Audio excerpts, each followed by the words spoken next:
नमस्कार दोस्तों, मेरा नाम है राशिद अली और मेरे चैनल का नाम है CS स्टडी BC। मैं आपकी तैयारी करा रहा हूँ भाई आकेशन बीकॉम फाइनल ईयर के जो एग्ज़ाम पेपर है उसको मैं ला रहा हूँ और उसके थ्रू आपकी तैयारी करा रहा हूँ। 2016 का भी मैंने पेपर आपके साथ डिस्कस किया था। अब 2017 का पेपर भी मैं आपके साथ डिस्कस करूँगा कि किस तरह के क्वेश्चंस आते हैं, बार बार रिपीट होते हैं क्वेश्चन पेपर में। ठीक है भाई, देखो पहला ही क्वेश्चन है आपका। पहले क्वेश्चन है कि एक शिक्षण संस्था की लेखा पुस्तकों का अंकेशन करते समय आकेशक को जानकारी होनी चाहिए। देखो आपको मैं बता दूं, ये क्वेश्चन 2016 के एग्ज़ाम के पेपर में भी आया है सॉरी। ठीक है भाई, और देखो 2017 के पेपर में भी ये क्वेश्चन आया था। तो कुछ क्वेश्चन तो ऐसे हैं जो हर साल रिपीट होते हैं बार बार, मतलब कोई भी परिवर्तन देखने को नहीं मिलता उन क्वेश्चनों में, और बार बार वही क्वेश्चन रिपीट होते हैं। जो आपका ये पहला क्वेश्चन है, ये क्वेश्चन 2016 के पेपर में भी आया हुआ है। ठीक है, और ये देखो 2017 के पेपर में भी आया है। यही क्वेश्चन 2018, 19, 20, 21 इनके एग्ज़ाम में भी ये पेपर आया है। तो इसमें आपको मैं बता दूं, पहला ऑप्शन है इसमें संस्था के नियमों तथा उपनियमों की, दूसरा ऑप्शन है पार्षद सीमा नियम की, और तीसरा ऑप्शन है पार्षद अंतर नियम की, और ऑप्शन डी है इसमें उपरोक्त सभी की। ठीक है, तो इसमें आपका जो ऑप्शन हो जाएगा वो पहला ऑप्शन राइट हो जाएगा, संस्था के नियमों तथा उपनियमों की। ठीक है भाई, क्वेश्चन क्या पूछा? क्वेश्चन इसमें पूछा है कि एक शिक्षण संस्था की लेखा पुस्तकों का आकेशन करते समय आकेशक को जानकारी होनी चाहिए। तो किसकी जानकारी होनी चाहिए? वो जानकारी होनी चाहिए संस्था के नियमों तथा उपनियमों की। आपको एक और मैं बता दूं, इसमें आपको उन स्टूडेंट का भी फ़ायदा हो जाएगा जो यूपी की TGT एंड PGT की तैयारी कर रहे हैं।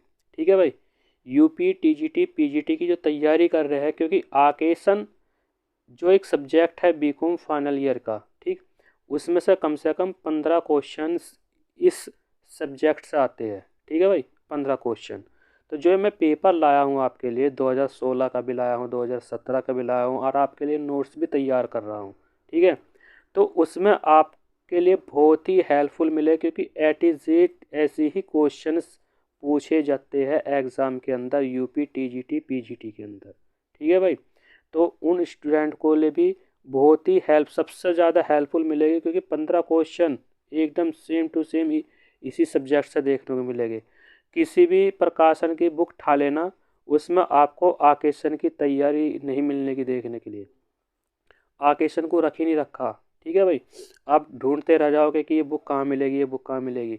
तो मैं आपकी तैयारी करा रहा हूँ, TGT PGT की तैयारी इन्हीं क्वेश्चन पेपर से हो जाएगी। और जो बीकॉम के स्टूडेंट है उनकी तो तैयारी हो ही रही है, उनकी तो तैयारी स्पेशलिस्ट चली रही है। ठीक है भाई, तो इस चीज़ का भी विशेष ध्यान रखना। क्वेश्चन नंबर 2, अनुदानित शिक्षण संस्थाओं को आकेशन करना होता है। तो भाई क्या करना होता है? ऑप्शन पढ़ लेते हैं। ऑप्शन है A ऐच्छिक, ऑप्शन B अनिवार्य, ऑप्शन C वैधानिक है, ऑप्शन D आवश्यक है। देखो, अनुदानित जो शिक्षण है, कहने का मतलब है जो अनुदान करती है। ठीक, जो शिक्षण संस्थाएं अनुदान करती है उनके लिए पूछ रहा कि आकेशन करना अनिवार्य है या नहीं है। तो आपको मैं बता दूं, ऑप्शन डी इसमें आपका राइट हो जाएगा, उसके लिए यह आवश्यक है। ठीक है भाई, अनुदानित करना आवश्यक है। ठीक है भाई, नेक्स्ट क्वेश्चन।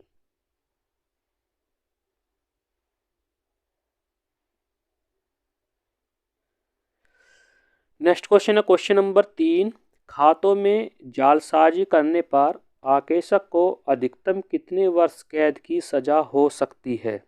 देखो, ये क्वेश्चन 2016 के पेपर में भी आया है। अब देखो 2017 के पेपर में भी रिपीट हो गया। तो मैंने आपको बताया था कि बहुत से क्वेश्चंस ऐसे हैं जो हर साल रिपीट होते रहते हैं।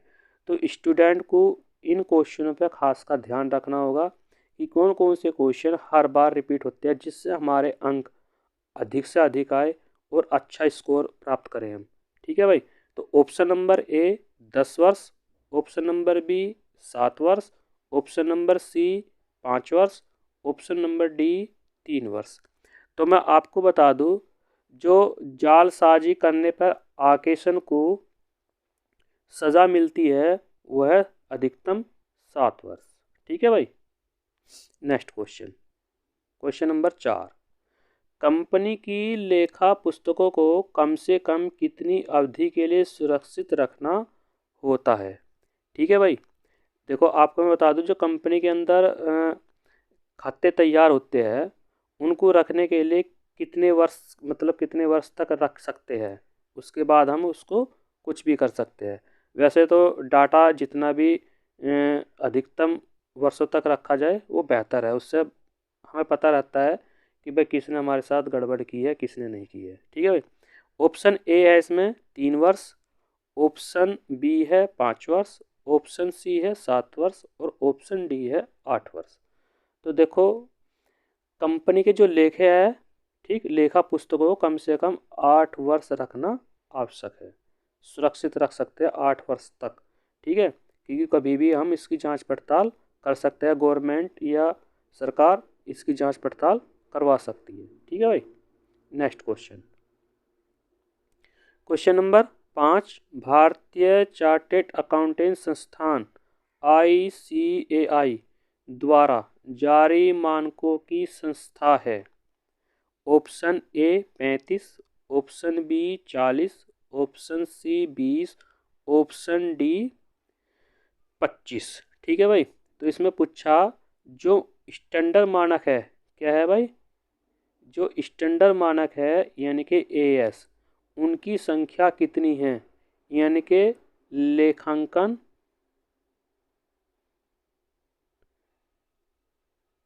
जो लेखांकन मानक है। ठीक है भाई, किसके, भारतीय चार्टेड अकाउंटेंट के जो लेखांकन मानक है यानी कि AS, वे कितने हैं टोटल मिला करके। ठीक है भाई। तो मैं आपको बता दूं वे है आपके 35। ठीक है, 35 मानक संस्था मानक है यानी कि AS। नेक्स्ट क्वेश्चन भाई, एक निजी कंपनी में सदस्यों की अधिकतम संख्या हो सकती है, कितनी हो सकती है भाई। ऑप्शन पढ़ लेते हैं। Option A 50, option B 100, option C 200, option D 250। ठीक है भाई। आपको मैं एक जानकारी और बता दूं, एक निजी कंपनी में जो सदस्यों की अधिकतम संख्या कितनी है, वो है आपका ऑप्शन हो जाएगा सी। ठीक है, 200। पर अगर क्वेश्चन को पूछा जाए कि 1956 कंपनी अधिनियम, ठीक है भाई, 1956 कंपनी अधिनियम के अनुसार एक निजी कंपनी में अधिकतम सदस्यों की संख्या कितनी है। ठीक, तो वहाँ से आ जाएगा 50। ठीक, फिर आपका एक क्वेश्चन और बनता है इसी क्वेश्चन में अगर पूछ लिया जाए कि कंपनी अधिनियम 2013, कंपनी अधिनियम 2013 के अनुसार निजी कंपनी में अधिकतम सदस्यों की संख्या कितनी है, तो वहाँ से आपको राइट करना है 200। ठीक है भाई। अगर 1956 के अनुसार पूछा है तो वहाँ से आपका ऑप्शन हो जाएगा 50। ठीक, इस चीज़ का ध्यान रखना, क्योंकि अब कंपनी अधिनियम 2013 के अनुसार क्वेश्चन पूछता है वो। अगर उसने किसी भी सन को नहीं पूछा, जैसे इस छठे क्वेश्चन में कहा है कि एक निजी कंपनी में सदस्यों की अधिकतम संख्या कितनी हो सकती है, तो वह आपका ऑप्शन रहेगा भाई 200। ये ध्यान रखना, कम से कम 2 सदस्य और अधिक से अधिक 200 सदस्य हो सकते हैं। ऐसे ही सार्वजनिक कंपनी के बारे में पूछता है, तो सार्वजनिक कंपनी में कम से कम सदस्य 7 और अधिक से अधिक कोई सदस्य की सीमा नहीं है उसमें रखने के लिए। ठीक, कंपनी अधिनियम 2013 के अनुसार या 1956 के अनुसार। ठीक है भाई। नेक्स्ट क्वेश्चन देख लेते हैं। क्वेश्चन नंबर 7, लाभांश समीकरण संचय किस संचय का उदाहरण है? ठीक है भाई, जो लाभांश समीकरण है संचय किस संचय का उदाहरण है? ऑप्शन पढ़ लेते हैं। ए आयगत संचय, ऑप्शन बी पूंजीगत संचय, ऑप्शन सी गुप्त संचय, ऑप्शन डी विशिष्ट संचय। तो जो लाभांश समानीकरण संचय है वो विशिष्ट संचय का उदाहरण है। ठीक है भाई। नेक्स्ट क्वेश्चन, कंपनी अधिनियम के अनुसार गुप्त संचय, कंपनी अधिनियम के अनुसार गुप्त संचय बनाना है तो क्या बनाना है? ऑप्शन ए वर्जित, ऑप्शन बी ऐच्छिक, ऑप्शन सी अनिवार्य और ऑप्शन डी इनमें से कोई नहीं। तो इसमें पहला ऑप्शन राइट हो जाएगा, वर्जित है। ठीक, यानी कि इसको हम गुप्त संचय बना नहीं सकते। नेक्स्ट क्वेश्चन, क्वेश्चन नंबर 9, पूंजीगत लाभ का प्रयोग किया जा सकता है। जो पूंजीगत लाभ का प्रयोग किया जा सकता है वो किस में किया जा सकता है? ऑप्शन पढ़ लेते हैं। ऑप्शन ए बोनस अंशों के निर्गमन के लिए, ऑप्शन बी प्रारंभिक व्ययों को समाप्त करने के लिए, ऑप्शन सी उपरोक्त ए और बी दोनों के लिए, ऑप्शन डी इनमें से कोई नहीं। ठीक भाई, तो ऑप्शन सी इसमें राइट हो जाएगा, ए और बी दोनों के लिए। जो पूंजीगत लाभ का प्रयोग हम करते हैं बोनस अंशों के निर्गमन के लिए और प्रारंभिक व्ययों को समाप्त करने के लिए पूंजीगत लाभ का प्रयोग करते हैं, इसलिए इसमें दोनों ऑप्शन राइट हो जाएंगे, यानी कि ऑप्शन सी। नेक्स्ट क्वेश्चन, यदि कोई कंपनी अपनी साधारण सभा में आकेशक की नियुक्ति नहीं करता है तो क्या नहीं करता है? तो ऑप्शन पढ़ लेते हैं इसमें। ऑप्शन ए उस वर्ष का आकेशक नहीं होगा, ऑप्शन बी अवकाश प्राप्त आकेशक स्वतः कार्य जारी रखेगा, ऑप्शन सी केंद्रीय सरकार आकेशक की नियुक्ति करेगा, ऑप्शन डी संचालक मंडल आकेशक की नियुक्ति करेगा। देखो एक क्वेश्चन को थोड़ा सा ध्यान से पढ़ो, ध्यान से देखो कि क्या पूछ रहा हो। यदि कोई कंपनी अपनी साधारण सभा में आकेशक की नियुक्ति नहीं करता तो उसका कौन जिम्मेदार होता है, यानी कि कौन नियुक्ति करता है? वो करता है केंद्र सरकार आकेशक की नियुक्ति करेगा। ठीक, कोई कंपनी है अपनी साधारण सभा में आकेशक की नियुक्ति नहीं करता तो वहाँ अधिकार होता है केंद्र सरकार का। ठीक, उस कंपनी में आकेशक की नियुक्ति करने का। ठीक, क्योंकि वहाँ प्रस्ताव भेजा जाता है केंद्र सरकार के पास। नेक्स्ट क्वेश्चन देखो, क्वेश्चन नंबर जो 11 है, आपने दोहरा लेखा प्रणाली अगर कक्षा 9 से लेकर कक्षा 9, कक्षा 10, 11, 12 बीकॉम, ठीक भाई, आपने सब जगह पढ़ा होगा कि दोहरा लेखा प्रणाली कब लागू हुई। देखो कहाँ देखो शब्द का कहाँ फेर करा, यहाँ प्रादुर्भाव पूछा है। ठीक, यहाँ से क्या होना चाहिए, क्योंकि लागू। ठीक, क्योंकि यहाँ बस सिर्फ इस शब्द को इसलिए वो करा है जिससे बच्चे कन्फ्यूजन हो जा। ठीक, तो इसलिए आपका मैं बता दूं कि ऑप्शन सी राइट हो जाएगा इस क्वेश्चन में। दोहरा लेखा प्रणाली जो लागू हुई थी 1494 ईस्वी में लागू हुई थी। ठीक है भाई। Next question, question number 12, chartered accountant संस्थान की स्थापना सर्वप्रथम किस देश में हुई थी? ये क्वेश्चन भी बहुत बार रिपीट होता है। ठीक है भाई, चार्टेड अकाउंटेंट की स्थापना सर्वप्रथम इंग्लैंड में हुई थी। ठीक है भाई, बात ध्यान रखना, चार्टेड अकाउंटेंट संस्थान की स्थापना सर्वप्रथम कहाँ हुई थी? इंग्लैंड में हुई थी। नेक्स्ट क्वेश्चन भाई, क्वेश्चन नंबर 13, भारतीय चार्टेड अकाउंटेंट संस्थान की स्थापना कब की गई थी?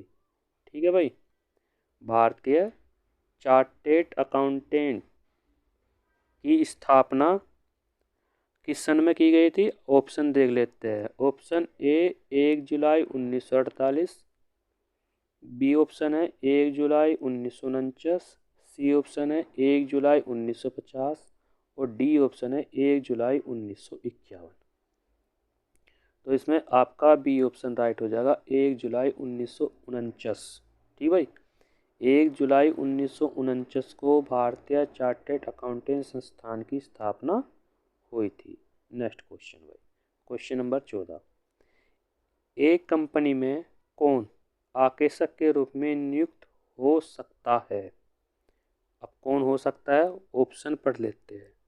पहला ऑप्शन वाणिज्य स्नातक, बी ऑप्शन वकील, सी ऑप्शन लगातार लेखाकार, डी ऑप्शन चार्टेड अकाउंटेंट। ठीक है भाई, आपको मैं बता दूं ये क्वेश्चन आपका 2016 में भी आया था, अब 2017 में भी आया है। ठीक भाई, और यहाँ से पूछा है कौन नियुक्त हो सकता है, तो चार्टेड अकाउंटेंट नियुक्त हो सकता है। नेक्स्ट क्वेश्चन, आकेशन प्रारंभ होता है जहाँ, देखो आप ये क्वेश्चन फिर रिपीट हो गया, क्वेश्चन नंबर 15 2016 के एग्ज़ाम पेपर में आया था, अब 2017 के भी एग्ज़ाम पेपर में आया कि आकेशन जहाँ प्रारंभ होता है। ठीक, ऑप्शन पढ़ लेते हैं। लेखाक्रम समाप्त होता है, ऑप्शन बी पुस्तपालन समाप्त होता है, ऑप्शन सी अनुसंधान समाप्त होता है, ऑप्शन डी इनमें से कोई नहीं। तो आपको मैं बता दूं पहला ही ऑप्शन राइट हो जाएगा, लेखाक्रम समाप्त होता है। ठीक है भाई, नेक्स्ट क्वेश्चन, क्वेश्चन नंबर 16। 50,000 रुपये की एक मशीन क्रय की गई परंतु इसे क्रय खाते में डेबिट कर दिया गया, यह अशुद्धि है। ये भी क्वेश्चन 2016 के पेपर में आया हुआ था। ठीक भाई, अब 2017 के में भी आ गया। तो इसमें आपको मैं बता दूं, इसमें आपका जो ऑप्शन हो जाएगा वो ऑप्शन हो जाएगा बी, सैद्धांतिक अशुद्धियाँ, यानी कि एरर ऑफ प्रिंसिपल। ठीक है भाई, नेक्स्ट क्वेश्चन, क्वेश्चन नंबर 17। एक सार्वजनिक कंपनी के लिए आकेशक है, आकेशन है। तो ऑप्शन पढ़ लेते हैं। ऑप्शन ए विलासिता, ऑप्शन बी प्रतिष्ठा सूचक, ऑप्शन सी आवश्यकता, ऑप्शन डी उपरोक्त सभी। ये भी क्वेश्चन 2016 के पेपर में आया था, अब 2017 के पेपर में आ गया। तो इसमें ऑप्शन सी राइट हो जाएगा, आवश्यकता। ठीक है भाई, तो मैंने आपको बताया था कि अगर हम प्रीवियस पेपर को देखा जाए और देखे एनालाइज करें तो बहुत से क्वेश्चन ऐसे हैं जो बार बार रिपीट होती है। ठीक है भाई, क्वेश्चन नंबर 18। निम्नलिखित में से आकेशक का कौन सा कार्य है? ठीक है भाई, अब ऑप्शन पढ़ लेते हैं। ऑप्शन ए लेखों की गणितीय जांच करना, ऑप्शन बी अशुद्धियों का पता लगाना तथा उसे रोकना, ऑप्शन सी छल कपट का पता लगाना तथा रोकना, ऑप्शन डी उपरोक्त सभी। तो आपको मैं बता दूं आकेशक का सभी कार्य होते हैं। ठीक, लेखों की गणितीय जांच करना, अशुद्धियों का पता लगाना उसे रोकना, छल कपट का पता लगाना और उसे भी रोकना। ठीक, ये सभी कार्य आकेशक के होती है। Next question, question number 19। 10,000 रुपये की एक पुरानी मशीन बेची किंतु विक्रय खाते को क्रेडिट किया गया, यह अशुद्धि है। तो ऑप्शन पढ़ लेते हैं भाई। ऑप्शन ए सैद्धांतिक अशुद्धियाँ, ऑप्शन बी भूल की अशुद्धि, ऑप्शन सी हिसाब की अशुद्धि, ऑप्शन डी क्षतिपूरक अशुद्धियाँ। तो आपको मैं बता दूं इसमें आपका पहला ही ऑप्शन राइट हो जाएगा, प्रिंसिपल ऑफ एरर, यानी कि सैद्धांतिक अशुद्धि। नेक्स्ट क्वेश्चन भाई, क्वेश्चन नंबर 20। आकेशन को परिभाषित किया जा सकता है। ठीक है भाई, आकेशन को परिभाषित किया जा सकता है। तो ऑप्शन पढ़ लेते हैं। लेखा पुस्तकों को तैयार करना, बी ऑप्शन है लेखा पुस्तकों की जांच करना, ऑप्शन सी है उपरोक्त ए और बी दोनों, और ऑप्शन डी है इनमें से कोई नहीं। तो इसमें आपका ऑप्शन बी राइट हो जाएगा, लेखा पुस्तकों की जांच करना आकेशन को परिभाषित किया गया है। नेक्स्ट क्वेश्चन भाई, भारत में लेखाक्रम की शिक्षा का अनुसरण सर्वप्रथम किस सरकार ने किया? देखो ये क्वेश्चन भी आपके पहले ही चैप्टर के, जो पहला चैप्टर है आपका, ठीक, उसी में ही आपको इसका आंसर मिल जाएगा। देखो ऑप्शन पढ़ लेते हैं। दिल्ली सरकार, ऑप्शन बी कोलकाता सरकार, ऑप्शन सी मुंबई सरकार, ऑप्शन डी चेन्नई सरकार। तो मैं आपको एक चीज़ बता दूं, जो सबसे पहले अकाउंटेंट यानी कि लेखाक्रम यानी कि आकेशन की जो शिक्षा प्रारंभ हुई थी वो इंग्लैंड में प्रारंभ हुई थी, ठीक। उसके बाद फिर दूसरा जो प्रावधान हुआ वो हुआ ब्रिटेन के, उसमें लागू हुई, ठीक। पर उसके बाद क्योंकि ऐसा था कि भारत के अंदर उस टाइम पे कोई सुविधा नहीं थी एक आकेशन के लिए किसी कंपनी में बनने के लिए, यानी कि आकेशन की कोई डिग्री नहीं थी भारत में बनी, ठीक। जैसे आज के टाइम में भारत के अंदर हर तरह की डिग्री प्राप्त की जा सकती है, पर उस टाइम पे आकेशन की डिग्री प्राप्त करने के लिए विदेश जाना पड़ता था। या तो आप इंग्लैंड जाओ या ब्रिटेन जाओ, ठीक भाई। वहाँ से ही आपको पढ़ाई पढ़ाई कर करके उस डिप्लोमा या डिग्री को प्राप्त करके किसी भी कंपनी में एक आकेशन के रूप में कार्य कर सकते थे। पर सर्वप्रथम आपको मैं बता दूं, सर्वप्रथम उस टाइम पे जो एक मुंबई सरकार ने, ठीक भाई, मुंबई सरकार ने सर्वप्रथम एक लेखा शिक्षण का पढ़ाई की स्टार्ट करी थी, ठीक, जिसका नाम रखा था GDA, ठीक है भाई, GDA।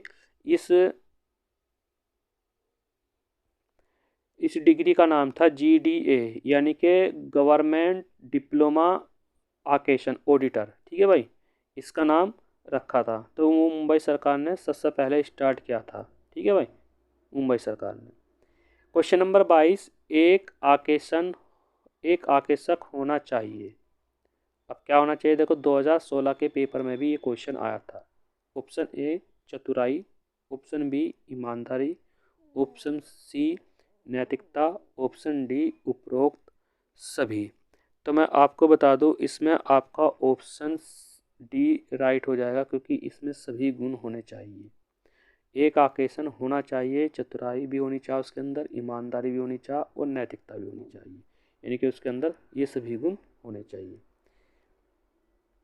नेक्स्ट क्वेश्चन भाई, क्वेश्चन नंबर 23, एक अंकेशक का उच्च नैतिक स्तर होता है। ऑप्शन ए जन्मजात गुण, ऑप्शन बी अर्जित ज्ञान, ऑप्शन सी सामान्य गुण, ऑप्शन डी इनमें से कोई नहीं।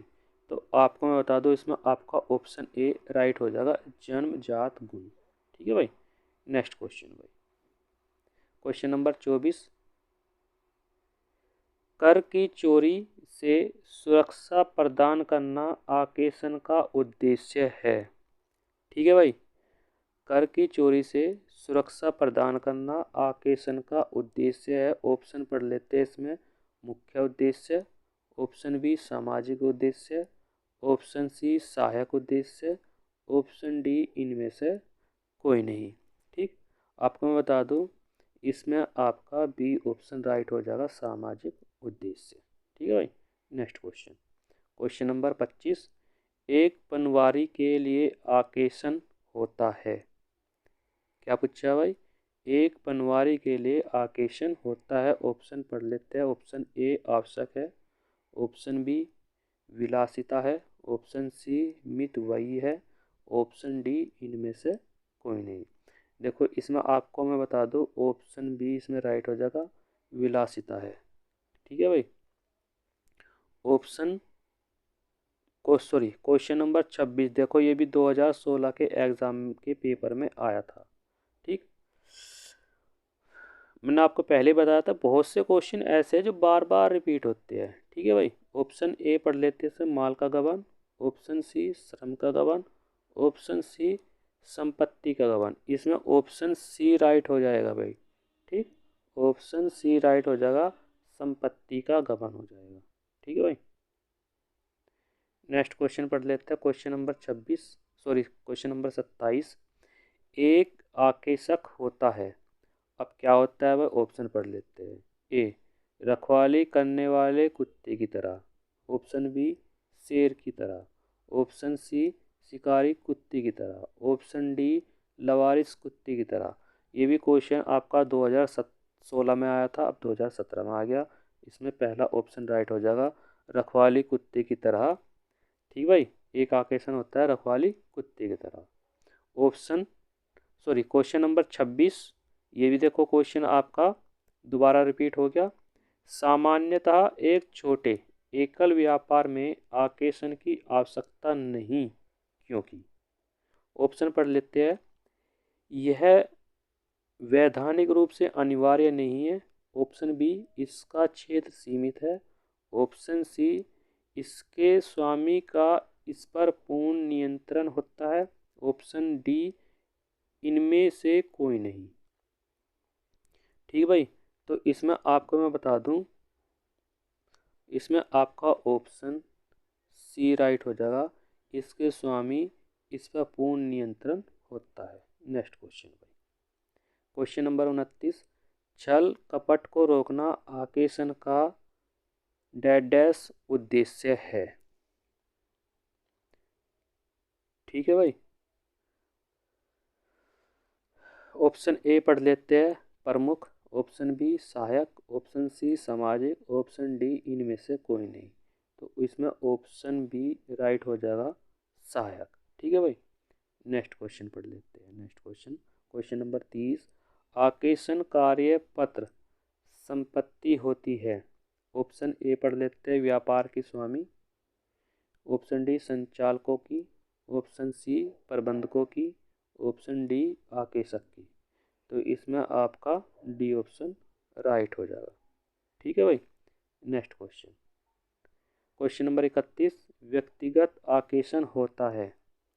अब क्या होता है भाई, ऑप्शन पढ़ लेते हैं। ए ऑप्शन ऐच्छिक है, बी ऑप्शन अनिवार्य है, सी ऑप्शन ए और बी दोनों है, और डी ऑप्शन इनमें से कोई नहीं। तो इसमें आपका पहला ऑप्शन राइट हो जाएगा, ऐच्छिक। ठीक है भाई, नेक्स्ट क्वेश्चन, क्वेश्चन नंबर 32, प्रबंध आकेशन के अंतर्गत जांच की जाती है। ठीक है भाई, ऑप्शन ए पढ़ लेते हैं, केवल स्थायी संपत्तियों की, ऑप्शन बी उच्च अधिकारियों के कार्य, ऑप्शन डी आकेशक के कार्य की, समस्त लेखा पुस्तकों की। इसमें आपका आंसर हो जाएगा बी, उच्च अधिकारियों के कार्य। ठीक है भाई, नेक्स्ट क्वेश्चन, अंतरिम आकेशन कराया जाता है तो कब कराया जाता है, ऑप्शन पढ़ लेते हैं इसमें।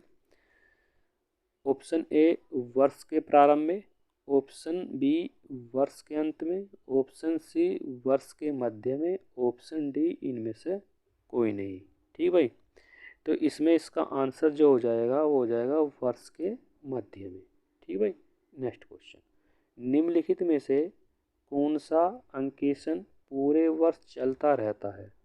तो कौन सा वर्ष पूरे वर्ष चलता रहता है, आपको मैं बता दूं, चालू आकेशन जो है पूरे वर्ष चलता रहेगा, यानी कि ऑप्शन डी इसमें सही रहेगा।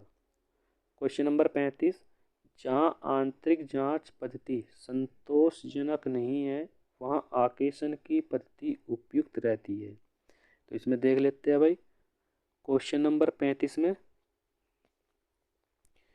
ए ऑप्शन सामयिक आकेशन, ऑप्शन बी अंतरिम आकेशन, ऑप्शन सी चालू आकेशन, ऑप्शन डी वार्षिक आकेशन। इसमें ऑप्शन सी आपका राइट हो जाएगा। ठीक है भाई, नेक्स्ट क्वेश्चन, क्वेश्चन नंबर 36, एक नए साझेदार के प्रवेश के समय कराए गए आकेशन को कहते हैं।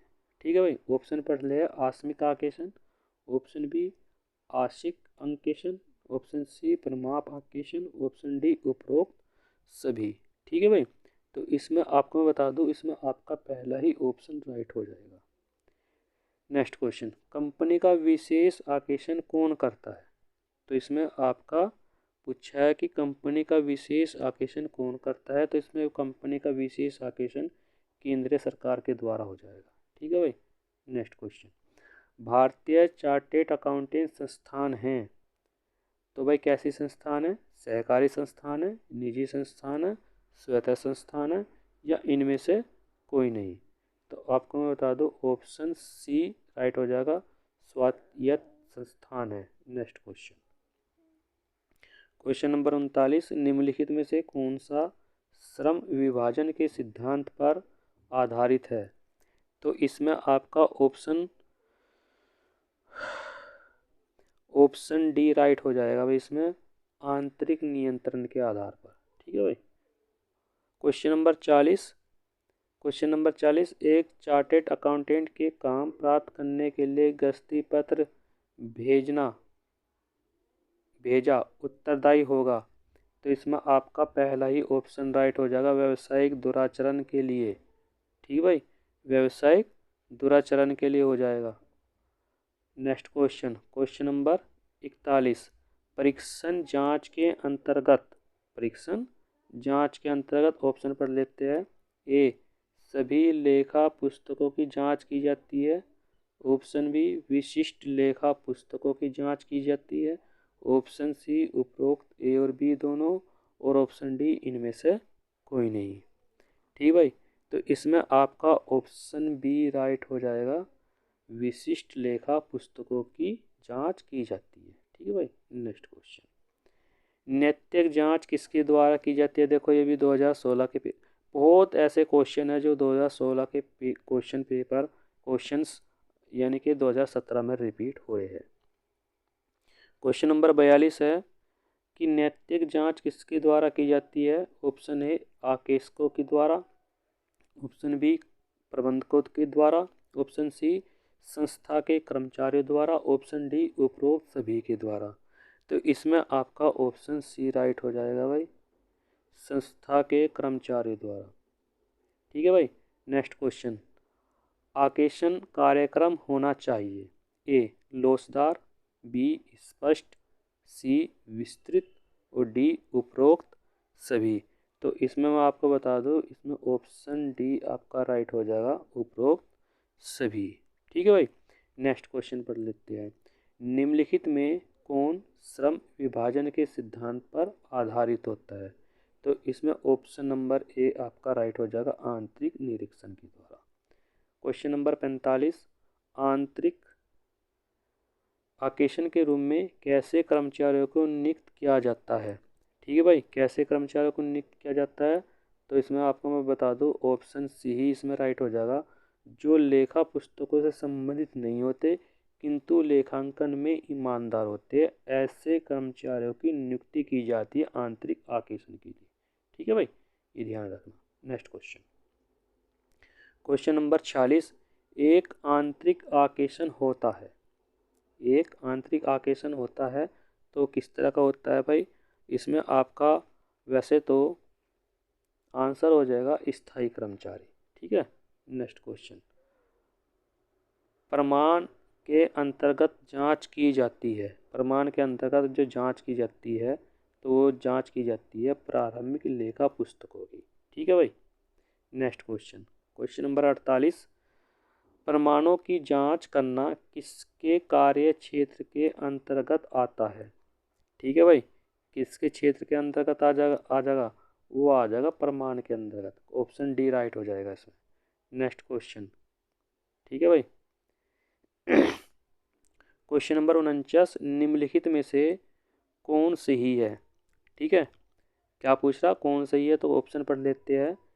ऑप्शन ए, लेखा बिना प्रमाण का भी हो सकता है। ऑप्शन बी, प्रमाणकों का लेखे का साथ तुलना करना आवश्यक नहीं है। ऑप्शन सी, कोई प्रमाणक बिना लेखा के या कोई लेखा बिना प्रमाणक के चाहिए। ठीक है भाई, तो इसमें ऑप्शन सी ही राइट हो जाएगा। ठीक है भाई।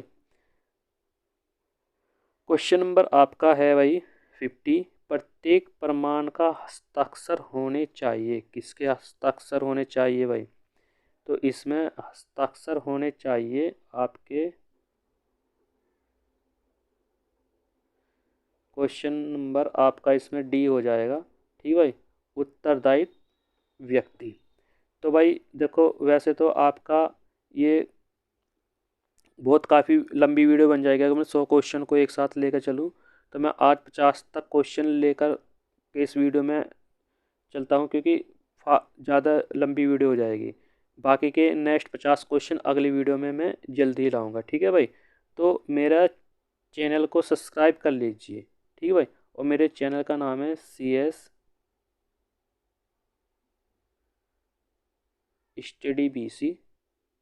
ठीक है भाई, और मेरा जो व्हाट्सअप नंबर है वो है 96 34 900 499। ठीक है भाई, अब आपको मैं एक और चीज़ बता दूँ, जो आपका TGT और PGT यानी कि जो यूपी की TGT PGT का एग्ज़ाम होता है उसमें सबसे ज़्यादा हेल्पफुल रहेगा। ठीक है भाई, अभी तो मैं आपके लिए ये मतलब क्वेश्चन पेपर ला रहा हूँ, ठीक, क्योंकि इन्हीं के अंदर से आपके क्वेश्चन पेपर देखे जाएंगे। देखो आपको मैं बता दूँ, देखो परमाणु की जांच करना किसके लिए, किसके अंतर कार्य क्षेत्र के अंतर्गत आता है। अभी 2021 में जो TGT PGT का एग्ज़ाम हुआ था उसमें ये क्वेश्चन आया था।